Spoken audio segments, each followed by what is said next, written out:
ברוכים הבאים לכל אהבת ישראל. Welcome to כל אהבת ישראל. Today, as every Tuesday, Baruch Hashem, we're doing a class in honor of partners in Torah. And as usual, we want to say thank you to all our sponsors. Of course, first and foremost, we want to thank our partners in Torah Foundation, Mr. and Mrs. Selwyn Isako. I say thank you so much for all you do in promoting Torah worldwide. Be'ezat Hashem, Iרגון שותפים לתורה reaches about 1,500 plus cities, אז שמגיעים ל-1,500 ערים, ברוך השם. אז אנחנו רוצים להודות, כמו שאמרנו, למספר אנשים, Mr. Mrs. Selwyn Isako, Mr. and Mrs. Bernie Baruch, Mr. and Mrs. Krensky, Mr. and Mrs. Almog, Mr. and Mrs. Harush, Mr. and Mrs. Azulay, and Mr. and Mrs. Janach, Refuah Shlema to Shulamit Bat Sipora, and Baruch Chai Ben Chaya Miriam. And of course, we want to say thank you to all of you for being with us with Partners in Torah. Today we have Parashat BO, and this is the parasha where Be'ezat Hashem is the last of the 10 plagues, the 3 plagues that's coming upon the Egyptian, Yimach Shmam V'Shem Zichram.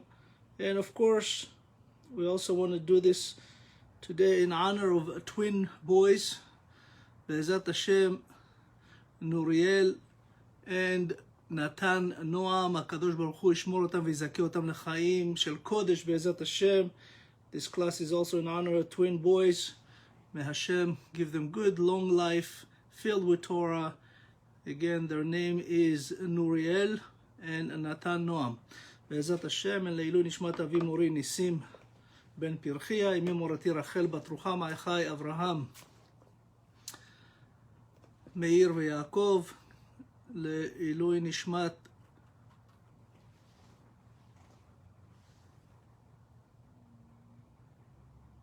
כל נפגעי השואה, הטרור וחללי צבא הגנה לישראל. הקדוש ברוך הוא בגן עדן ישים את נשמתם. Alright, so Parashat BO, again, we want to emphasize this parasha is the 3rd parasha of the Torah in the book of Shmot. And as we know, last parasha we had the 7 plagues, and now we have 3 plagues. And of course, the plagues, by the way, all the 10 plagues are coincide with a lot of sets of 10s in the Torah. So we know, for an example, when HaKadosh Baruch Hu created the world, the Torah will tell, the Gemara will tell us that it was 10 times Hashem says, Vayomer Hashem Yehi. For an example, let it be light, and let it be this, and let it be that. By 10 saying, HaKadosh Baruch Hu created the world. And of course, there is the 10 Sefirot, which we call the 10 wisdom of attribute and divine powers. And they are the crown, the wisdom, the understanding, the kindness, the strength, the beauty, the victory, the awe, the foundation, and of course, the monarchy, the kingship.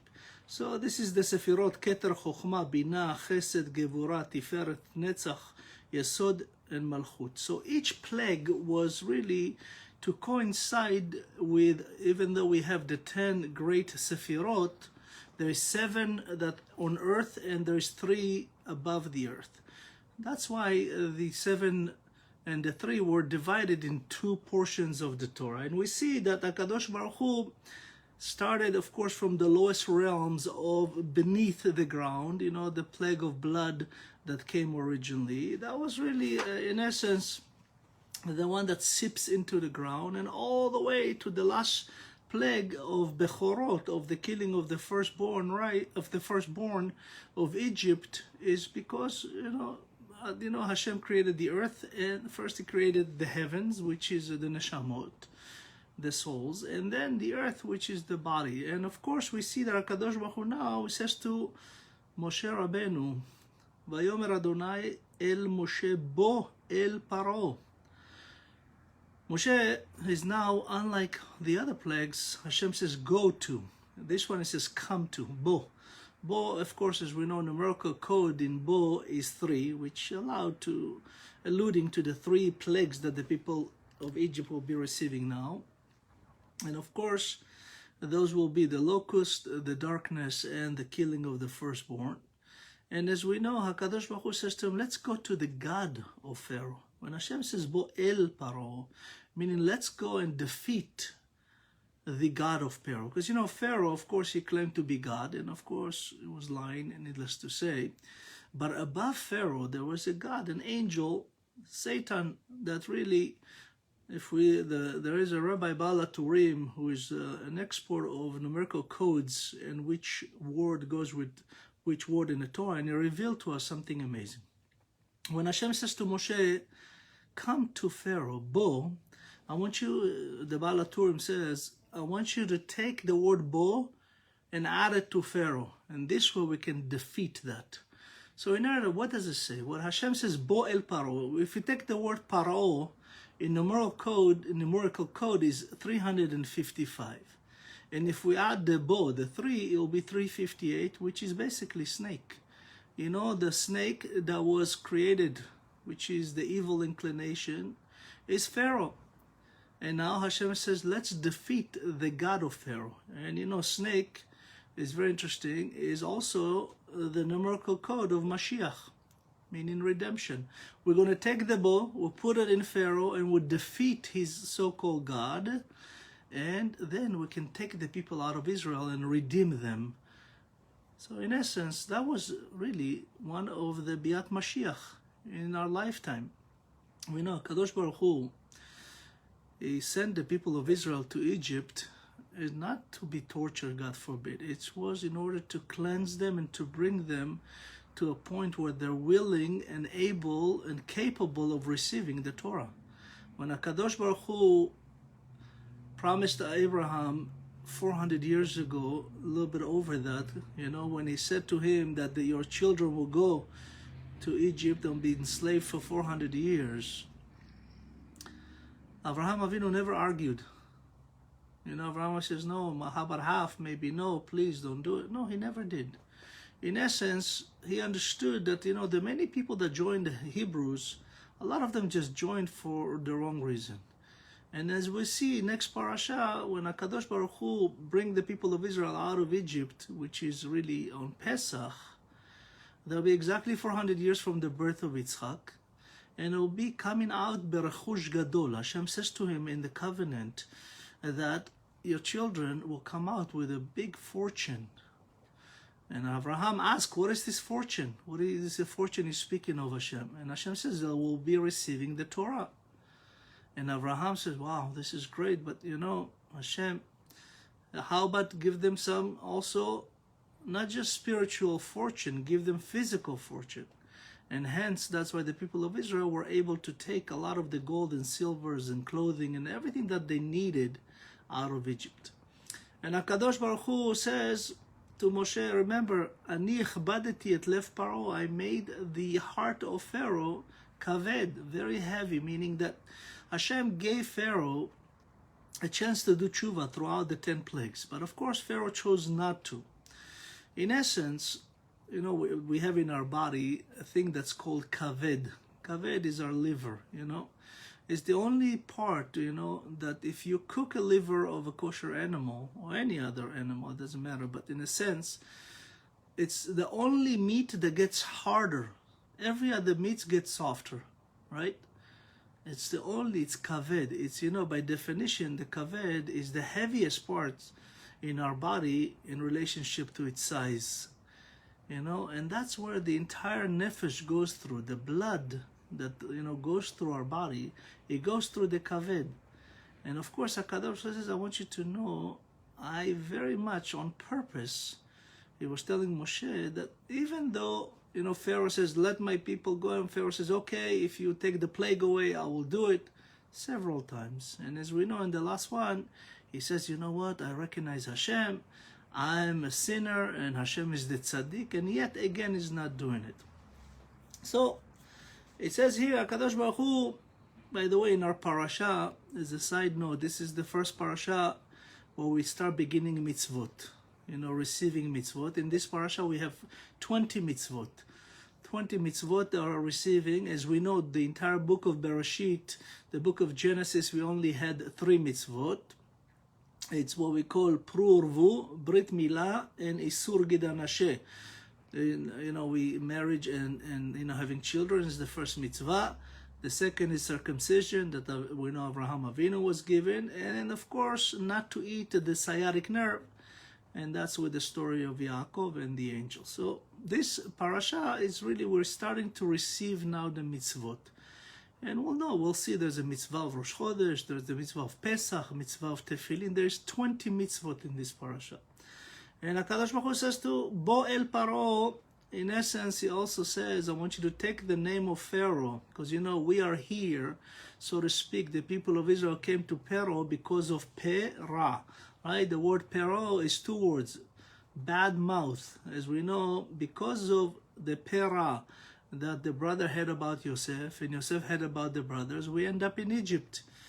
But it's not a coincidence, it's really what needed to happen in order to really be cleansed and to remove all what we call the klipa from the people of Israel. Many of the non-Jewish that joined the people of Israel, as we mentioned before, Abraham, Yitzchak, and Yaakov, they defeated all the evil in the world, and many people joined them. And of course, we'll see that even when, Yosef was in Egypt, many Egyptians joined him, and Yosef actually owned the whole world, and he basically, in order for them to be his slaves, he had to circumcise them. So in essence, millions of people became Hebrew. The people of Israel came down with 70 nefesh, 70 people came down to Egypt, and at this moment, this is the end of the 210 years, which out of them 86 years of slavery, there are 15 million Hebrews, so to speak.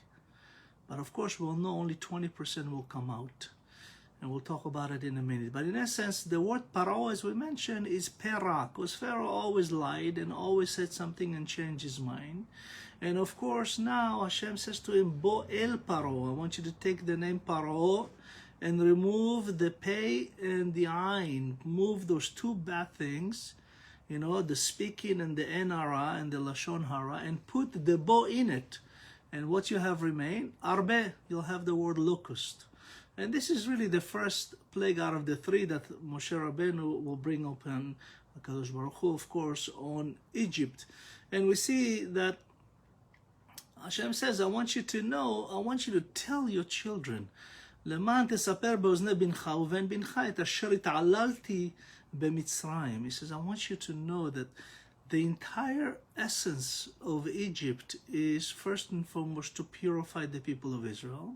And the second thing is to tell about the miracles in order to really, והגדת לבנך. The whole notion of Pesach, of Passover, the mitzvah is to tell. Lahagid, Haggadah, the word Haggadah is to say, to tell the story to our children. Where were we and how we came out with the might of Hashem and the 10 plagues and the opening of the sea and all that HaKadosh Baruch Hu did and promised and delivered. HaKadosh Baruch Hu, in essence, always told Moshe to ask Pharaoh, why are you not letting my people go? In essence, Hashem already told him the outcome. It will be after I will basically teach them a lesson and hit them with the 10th plague, and at the end they'll come to where they need to be demised. And, the Kriyat Yam Suf, the opening of the Sea of Reeds, is not really crossing. Many people don't maybe know that, but the opening of the Red Sea, or so-called the Sea of Reeds of Yam Suf, is just on the one side, going for one entry and coming on the same side, just doing like almost a half a circle within the water, in order to trap all the people of Egypt that destroyed the people of Israel with water. So, and as we know now, the plague that's come about is the plague of locust. And it was not a regular locust, it was a locust that is almost extraterrestrial. The Gemara will tell us in the Zohar that those were such horrific creatures. It was a combination of animals within one animal. And what else? They were basically devour everything that's left over in Egypt and kill a lot of Egyptians. The Zohar says they had certain spit. It was like chumtza, is like an acid-like, and that's why we know that even Pharaoh says to Moshe, when the plague is come and eating everything, and whatever is left over after the barad, after this hail that was combined with fire and snow and destroyed everything, and he says, HaKadosh Baruch Hu, he brought this kind of arbe, and as we mentioned, the word arbe, the word locust, appears 7 times in the Torah here, and there's 7 kinds. And Hashem says, this is going to be arbe kamo v'acharav lo yechen, and nobody saw anything before or after. And as we know, HaKadosh Baruch Hu brought this arbe, and Pharaoh, after he saw this kind of horrific, this is when he said, he rushed now to ask Moshe. It says, "Vaymaer Paro likro leMoshe veLaAron, Vayomer chatati laAdonai Elohechem veLachem." Again, he says, "I sinned to you and to Hashem." Before he says only to Hashem, and he says, "Please, ve'ata sana chatati," ask in honor of my sin. He asked to ask Hashem to remove this. Vayaser me'alai rak et hamavet hazeh. You know, the word rak, only this death, it's come from the word rok, in Hebrew, spit. Those venomous locusts used to spit acid-like into the eyes of all the Egyptians and destroy everything. There's nothing left after this locust. The land of Egypt, from the richest of the world, that remember when Yosef was the king there, the viceroy, the entire wealth of the world and people of the world came down to Egypt. It was like America of today. Many, many nations. Everybody, it's the so-called the American dream. They had what called the Egyptian dream. It was a place where all nations came to, first and foremost get food and to work, and they end up being selling their belonging and their lands and themselves and everything. Really, Egypt controlled the whole world. And now, HaKadosh Baruch Hu says all of that will be destroyed by the 10 plagues. And this plague of Arbe, in essence, kind of remove all that you can see on the surface. And it's very interesting, a side story. Rabbi Chaim Kanievsky, Shibadel Chaim Arukim, 93 years old. When he was younger, I heard this, by the way, from his grandson, is my dear friend and Chavruta, Rabbi Roth. When Rabbi Chaim Kanievsky was learning about this so-called locust, and he was sitting in his bed midrash in Bnei Brak, and his student asked him, what kind of locust is that? Because they said that the Egyptians originally, they were happy that this locust coming, because they said, well, we can eat it, we can store it, we can eat it, it's not, what's the big deal? They didn't know it was kind of a different locust. And Rabbi Chaim Kanievsky was asked, what kind of locust is it? Which one is the kosher? Because there's a kosher locust that you can eat. And Rabbi Chaim Kanievsky at the moment, I don't really know. I don't know what kind. I know about all this, of course, needless to say. But I don't know which one out of all it's the kosher one. And as he was saying, and literally a miracle happened, and a locust jumped in from the outside of the building onto his Gemara, where they were studying. And Rabbi Chaim Kanievsky looked at it. This is, again, a first-hand story from his grandson. He said that he looked at it, and he kind of covered his hand, and he looked to see what kind it is. And he turned it around, holding in his hand, and he noticed something on this so-called kosher locust. There was the letter Chet on his chest. And he says, it's called in Hebrew, Chagav. Chagav has what we call Chet on his gav, on his back. And that's exactly what happened. They saw this, and Rabbi Chaim Kanievsky says, I guess this is the kosher one. And after he opened his hand, this locust flew away. Amazing story. And we see that HaKadosh Baruch Hu, basically, when it comes to the plagues, as we know, there were 10 plagues, and the only plague in the Torah that had a date was the plague of Bechorot, of killing of the firstborn. And the plague of Bechorot, happened on what we call Pesach, the Tedvav, the 15th of Nisan.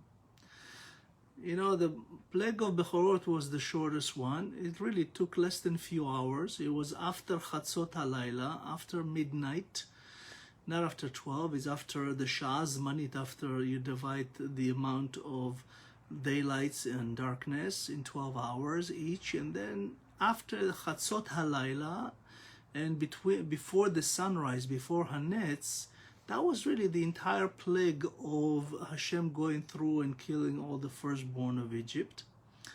And that happened on the 15th of Nisan. And of course, the Gemara will tell us that each plague lasted a week and then 3 weeks of a break between, so a month for each plague. But of course, we know that the two other plagues were not a week.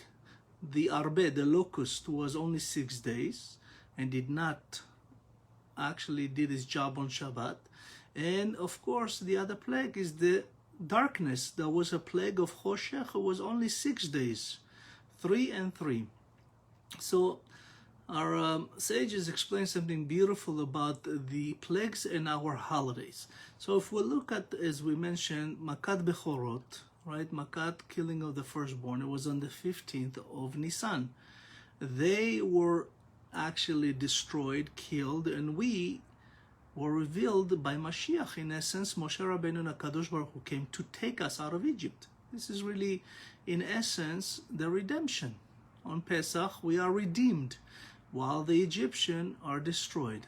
So if we take the 15th of Nisan and we'll count back 30 days, it will be exactly the 15th of Adar, and which is the plague of darkness. That happened on the 15th of Adar, and it's for us is Purim.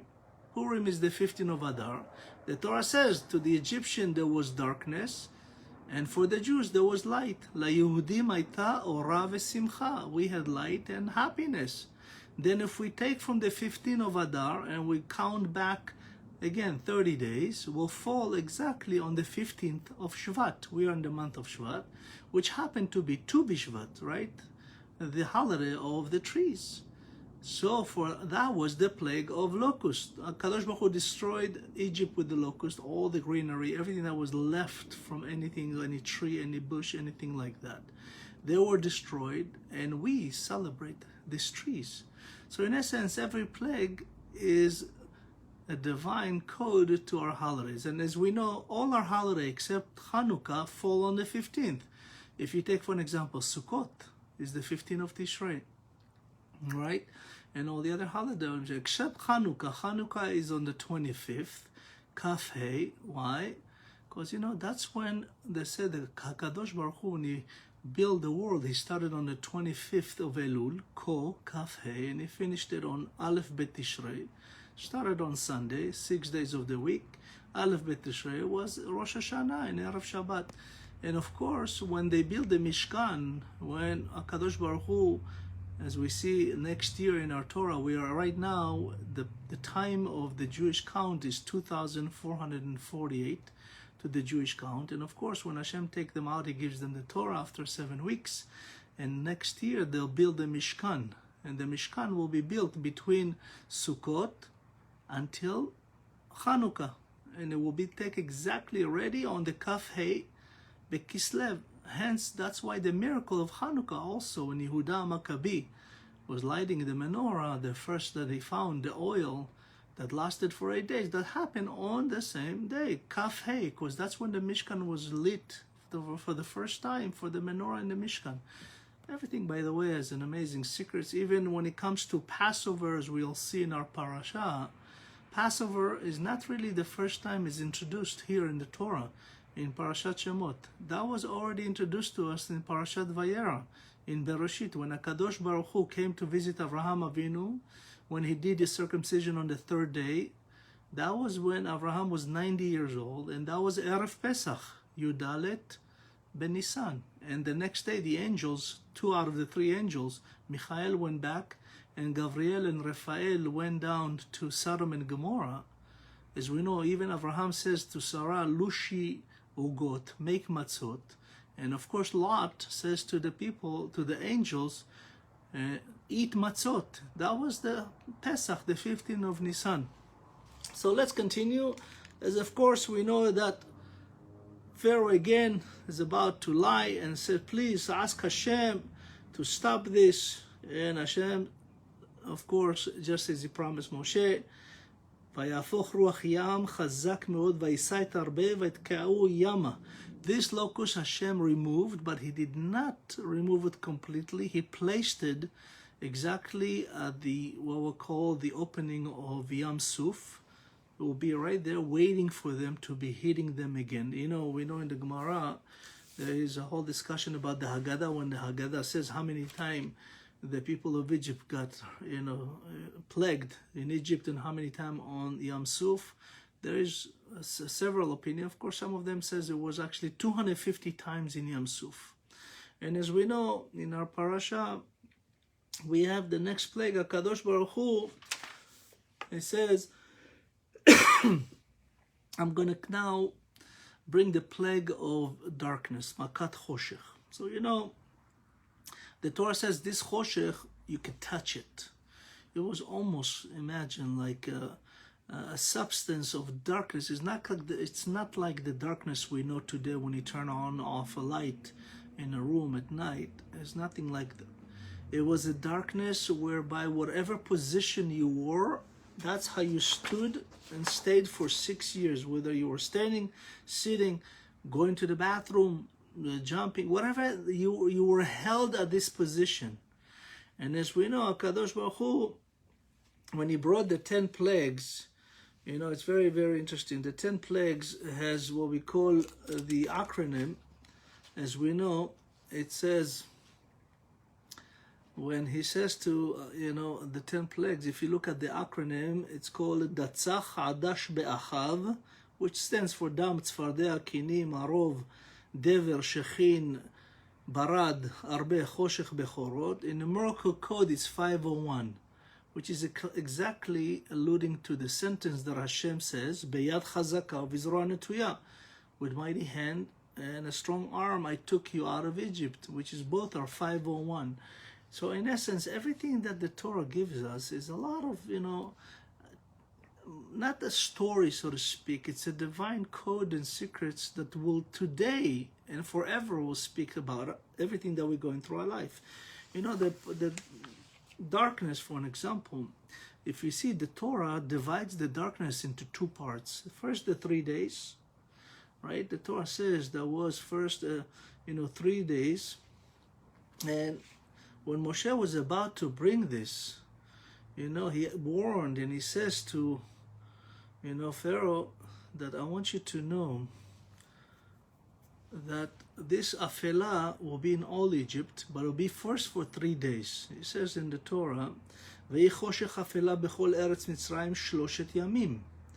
לא ראו איש את אחיו ולא קמו איש מתחת תו 3 ימים. ולכל בני ישראל היה אור במושבתם. So in essence, the Torah divided the plague of darkness into 2 threes, right? The first 3 days. So what happened in the first 3 days? So the Gemara will teach us that when HaKadosh Baruch Hu sent Moshe Rabbeinu to speak to the people of Israel, he was preparing them in every plague. I want you to get ready because we're going to go out soon.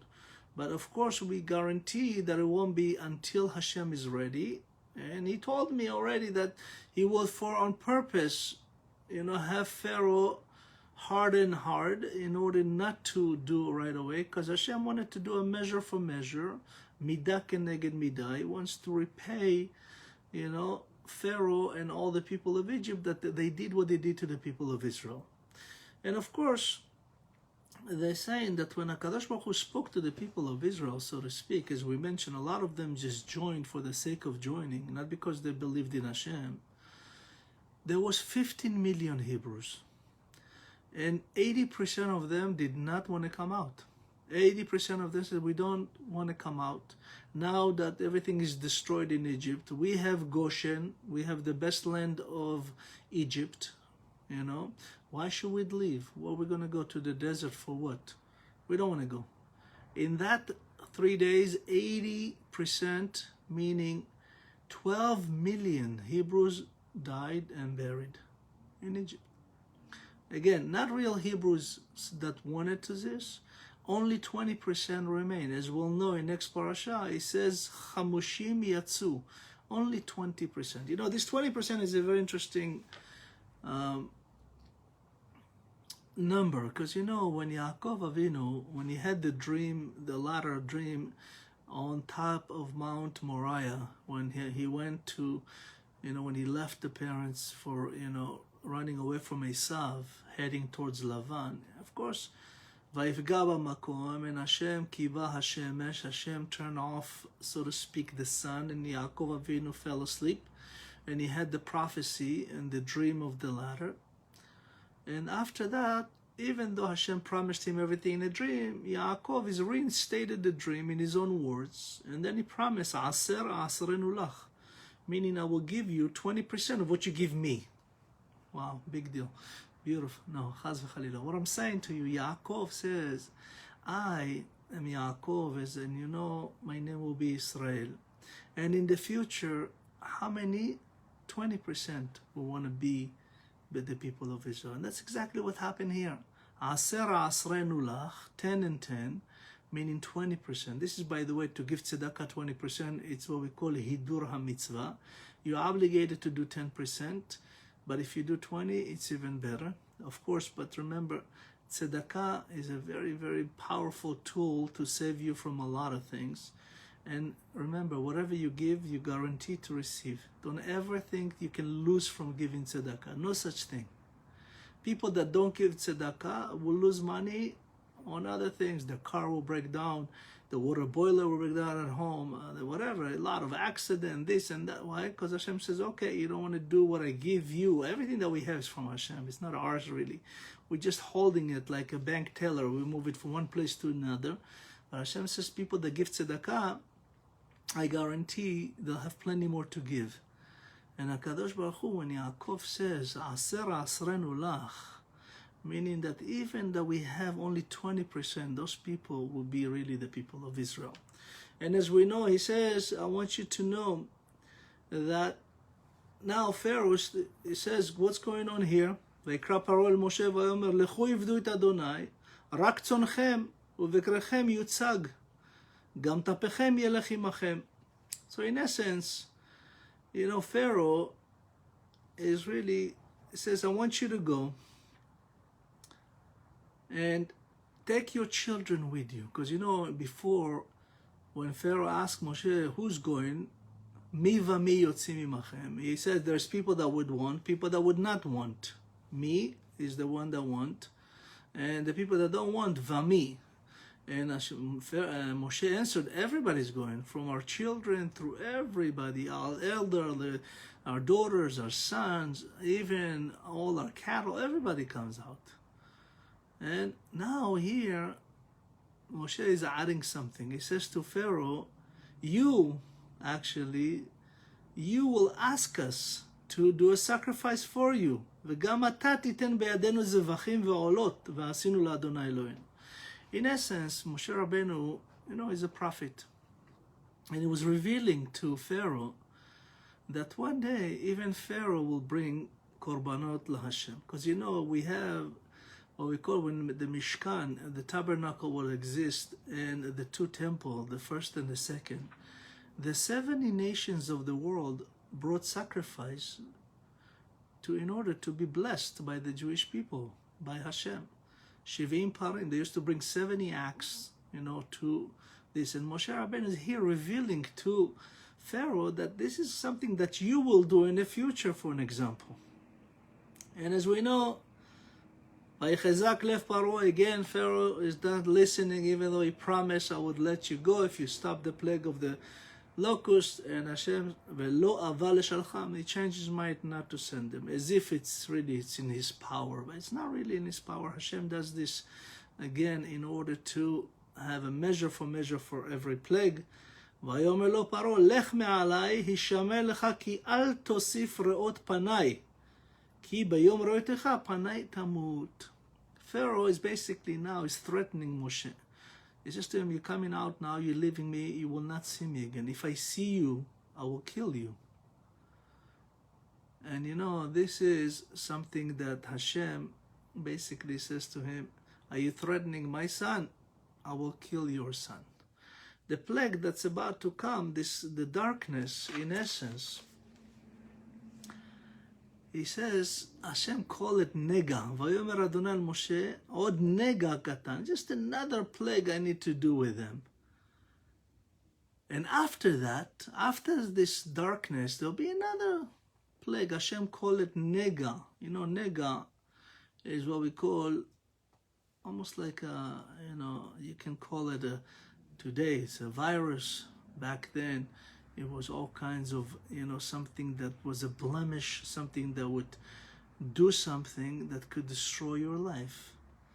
And he says, and after that, אחרי כן ישלח אתכם מזה כשלחו כלה, גרש יגרש אתכם מזה. He says, after this, I want you to know there will be one more plague, and that Pharaoh will ask you to leave. You know, like somebody has a very bad wife or a husband that they want to divorce them. Like, here, just get out of here, kind of thing. In essence, Hashem says to Moshe, I want you to know, before you guys leave, I want you to tell the people, and Hashem says in a way, is like begging. He says, Daber na beoznei ha'am ve'shalu. Daber na means please, you know, na means, you know, in a way to ask of, you know, a favor, so to speak. Please do me a favor and have the people of Israel borrow and take everything they need from the Egyptian. But it has a condition to it. He says to him, I want you to have men, a Hebrew man, ask from an Egyptian man, and an Hebrew woman ask for an Egyptian woman. Do not mix. Because, you know, in a sense, the worst crimes were in the world was in Egypt. And there was a lot of crimes of, you know, what we call adultery and mixing and all kinds of things. And even when Hashem will bring the plague of Bechorot, of killing of the firstborn, Pharaoh did not fear. He says, well, we don't have that many firstborn. But he didn't know that the men and women of Egypt, most of them had, every family, some of them even several firstborn. What does it mean? A woman would sleep with 10 men, and every baby that she had was a firstborn for the men. It's crazy. And in essence, we see that Hashem, when he brought this plague, he says to them, before that, I want you to ask for anything you want, gold, silver, clothing.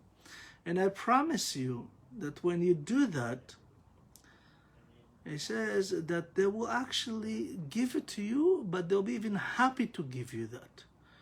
You know, it says that ויתן אדוני את חן העם בעיני מצרים גם.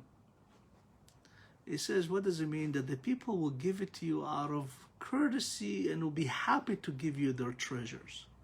So, you know, the Midrash explains something beautiful. So when the people of Israel, you know, start asking for their so-called belonging of the Egyptian, the rechush gadol, the money, the silver, the gold, the jewelry, their clothing, the finest of clothing,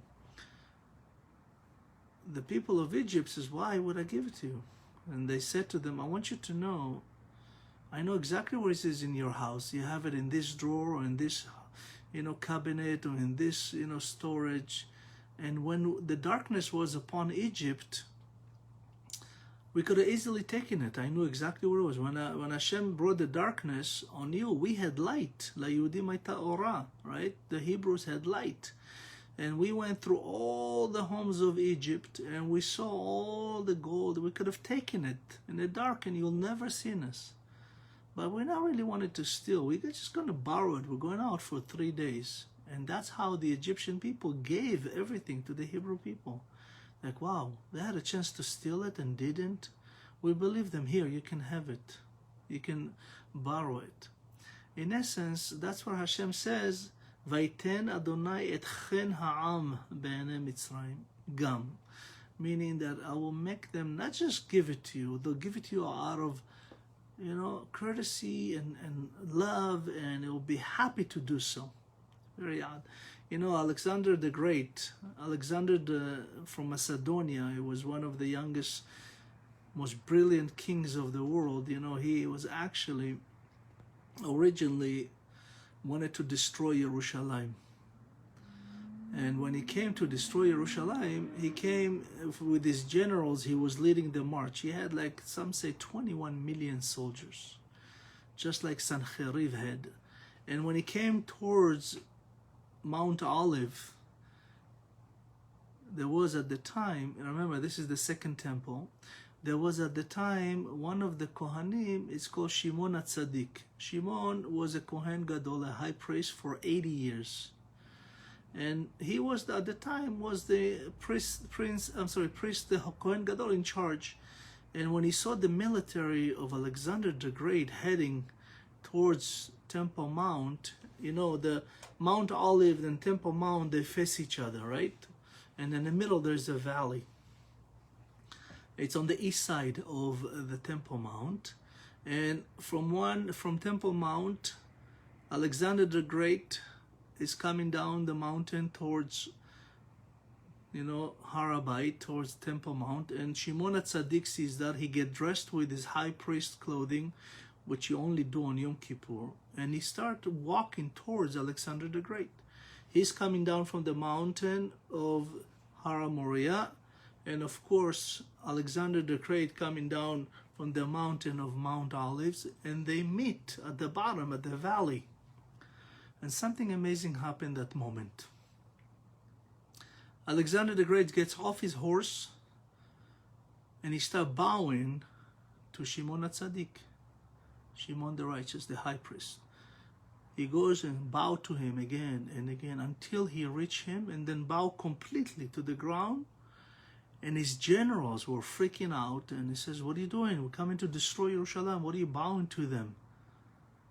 And he turned around and he says to them, "I want you to know, before every war, before every battle, I pray to God to help us win. And every time I close my eyes, I see the face of this righteous man. He is really the source of all our successes."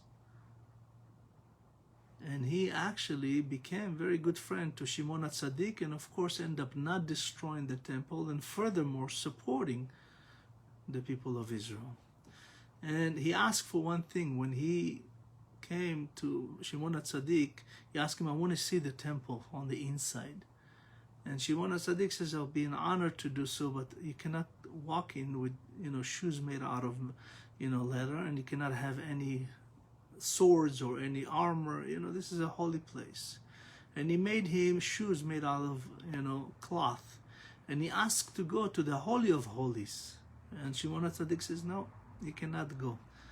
I don't even go. Only once a year in Yom Kippurim. But I tell you what," Shimon HaTzadik says to Alexander the Great, "I'm going to honor you that from now on we can name our children Alexander, Alex." And that's exactly why we have Alex. And you know, Alexander the Great, once, the Gemara will tell us, that was it, the story I told you is in the Gemara. Once the Egyptian came and says, "We want our money back, because the people of Israel stole it from us. They told us they're going to borrow it for 3 days, and they never returned it." So Alexander the Great says, "Okay, we'll do a trial, but let the Hebrews speak too. Let the Israelis say their side."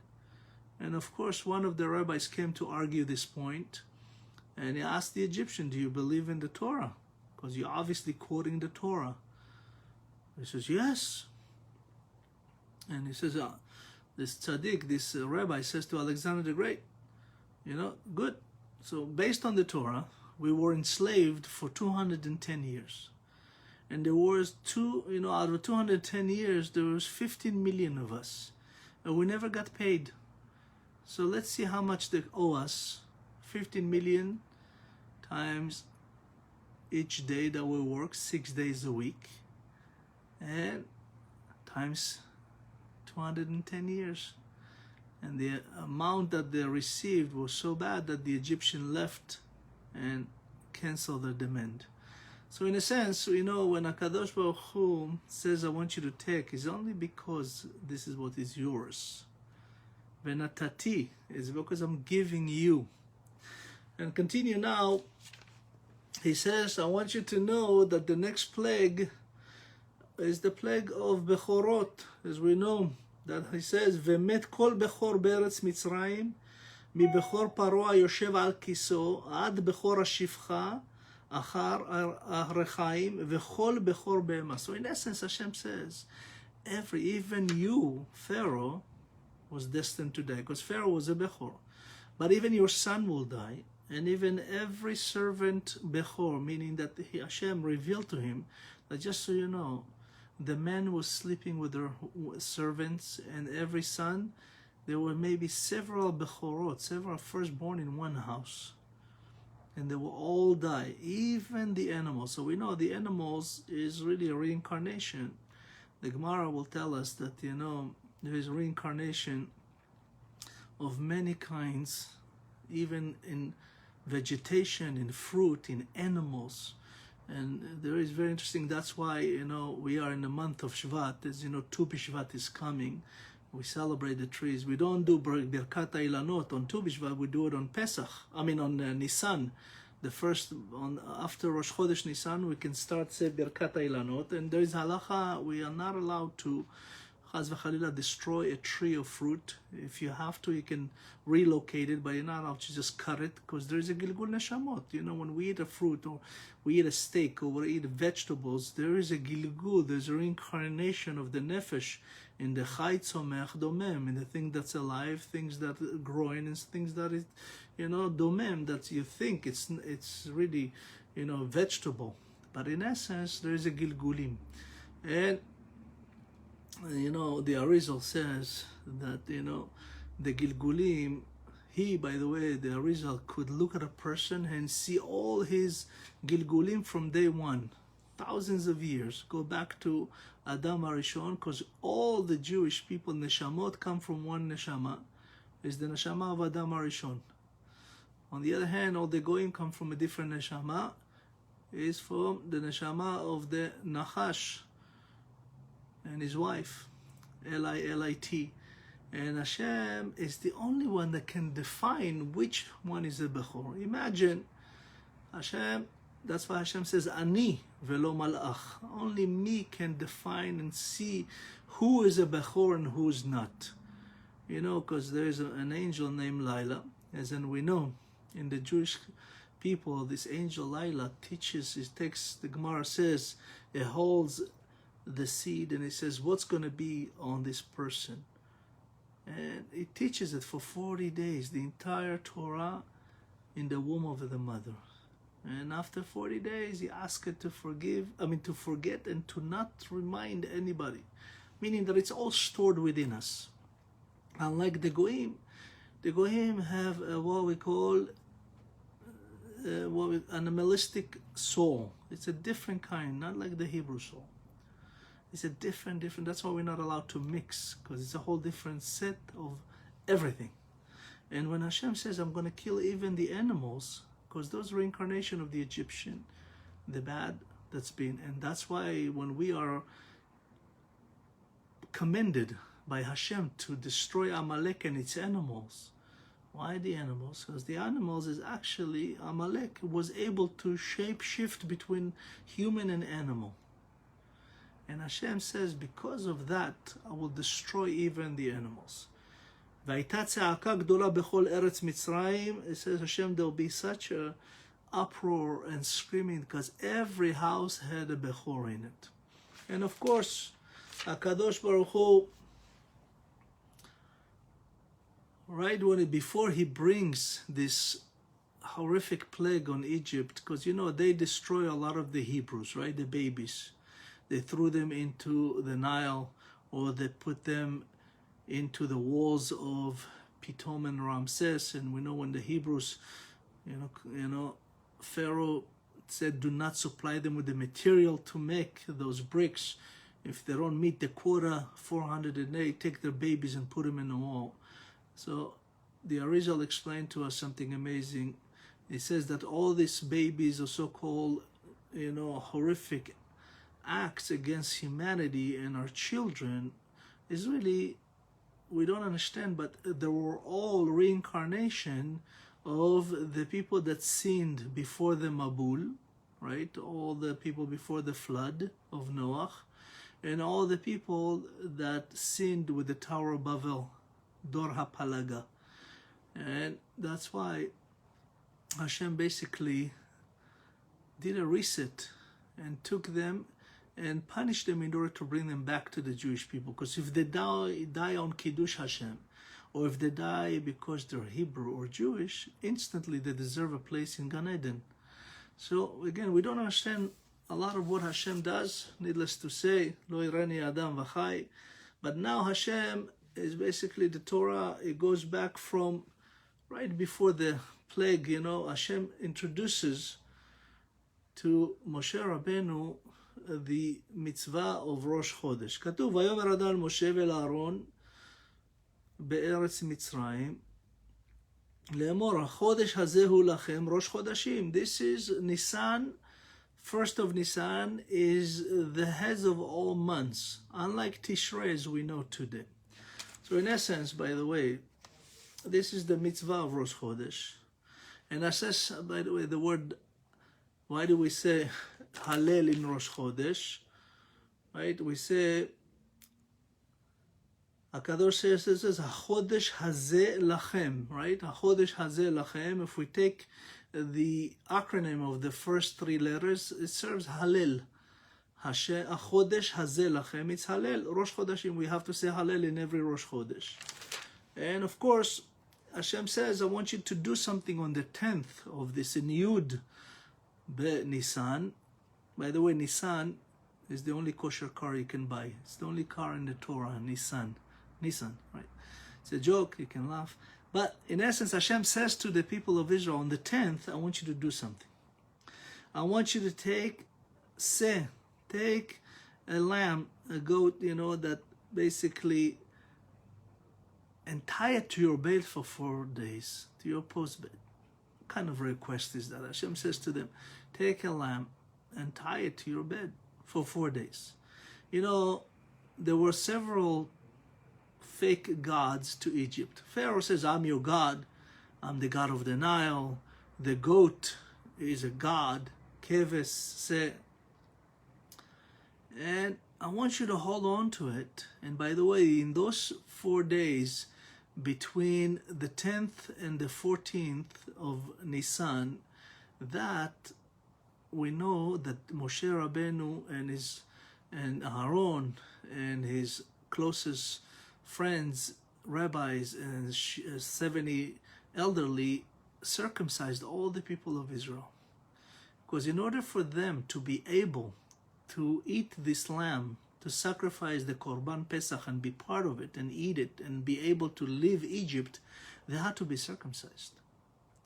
And those 4 days, it was a test for the people of Israel to really see who believes in Hashem and who's still afraid of the God of Pharaoh, the lamb. So the Egyptian now, and after all these 9 plagues, they see something even worse. They see their God being slaughtered. And the mitzvah of this, so-called Korban Pesach is you have to barbecue it on the fire. You cannot cook it in water. You cannot put it in the oven or stove, whatever they can. You have to barbecue so it would smell all over Egypt that this is their God on fire. It was also a test to see who's really believing Hashem.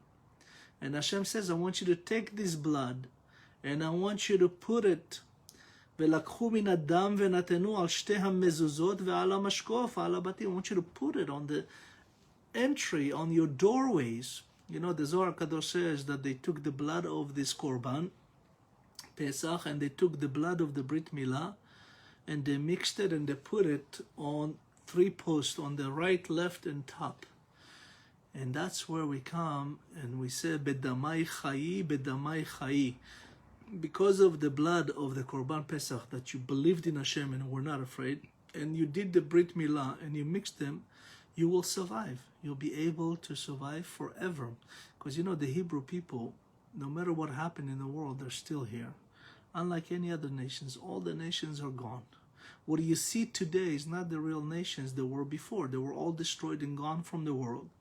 And when a king named Sancherib came, he mixed all up. So there is really, when you think you see certain people in Egypt, it's not like the Egypt that were before. Everybody was destroyed. Everybody was gone because Hashem says, whoever want to hurt you will die. Whoever want to bless you will be blessed. It's very simple.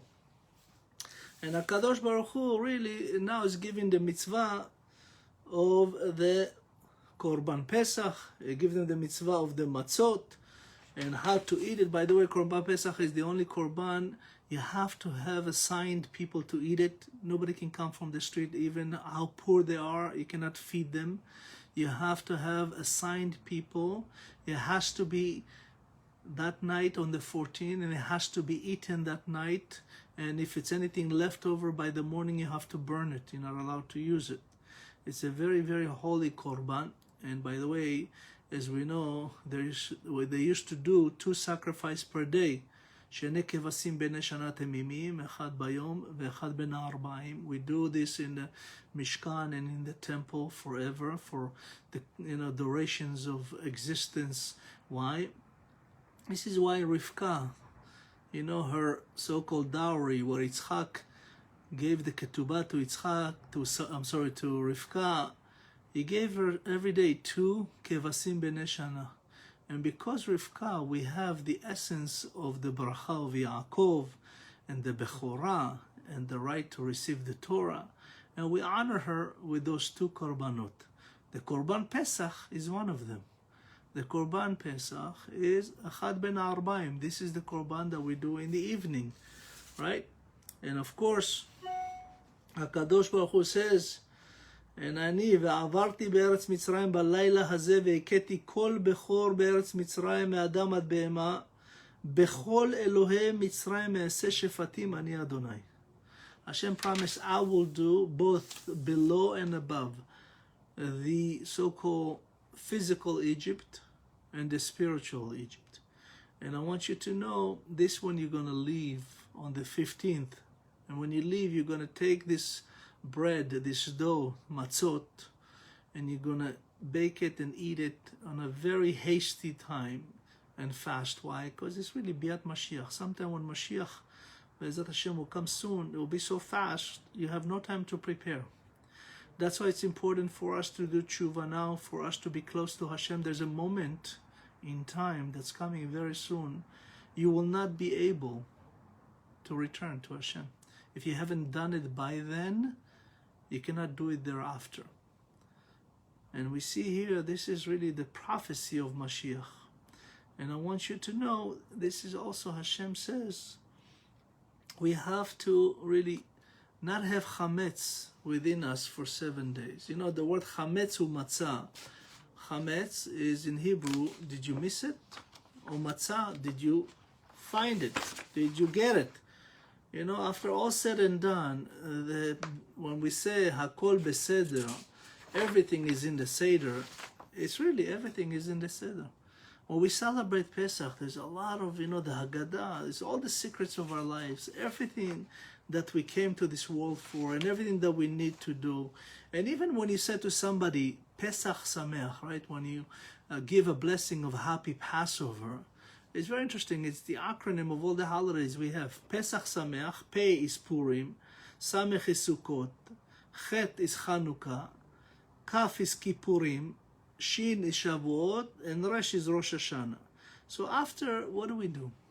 When we celebrate Passover and we tell our children, what do we tell? We tell about the existence of God. We tell our children, in the Haggadah, there is the 4 boys, right? It says there is the, Chacham, Rasha, Tam, Vesheno, Yodeh Lishol. There is the wise one, the wicked one, the, naive one, and the one that doesn't know how to ask. In other words, stupid. But in reality, it's all one child. It's all us in different varieties of our life and understanding and closeness to Hashem, or lack of closeness to Hashem.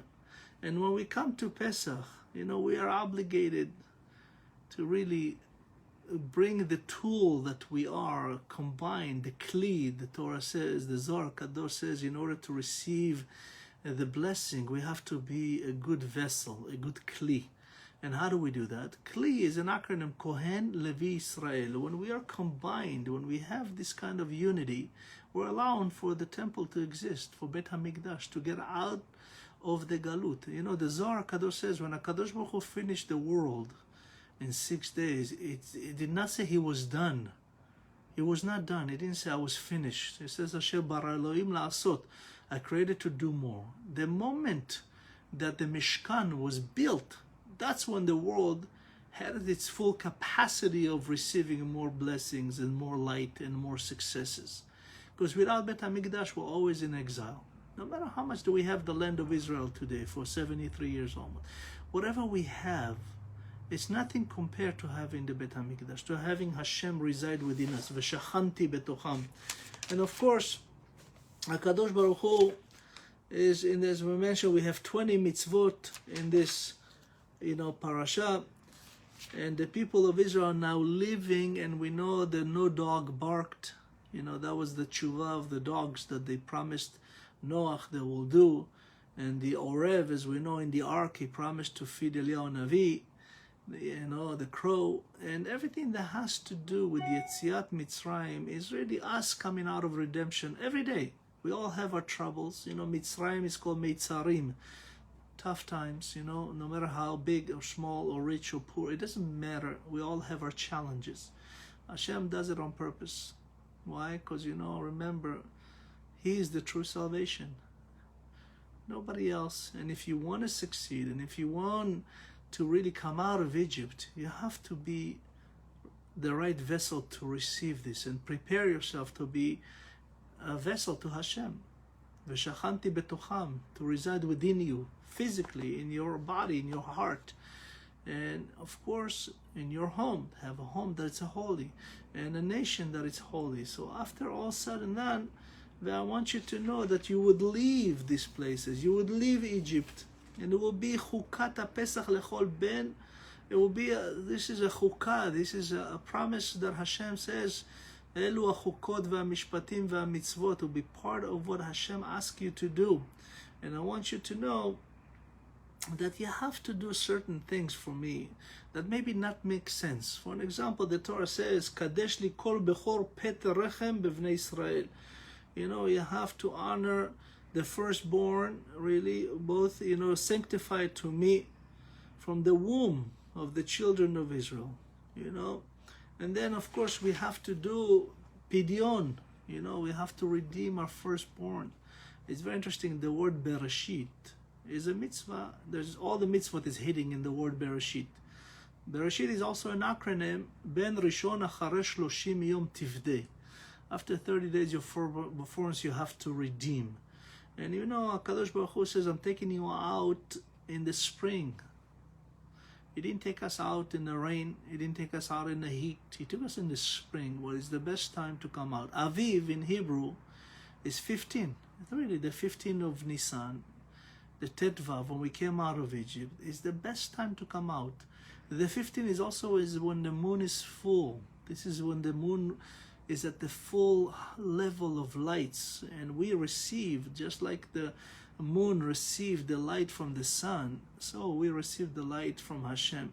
And when we are full, that we're able to hold more light, just like the moon.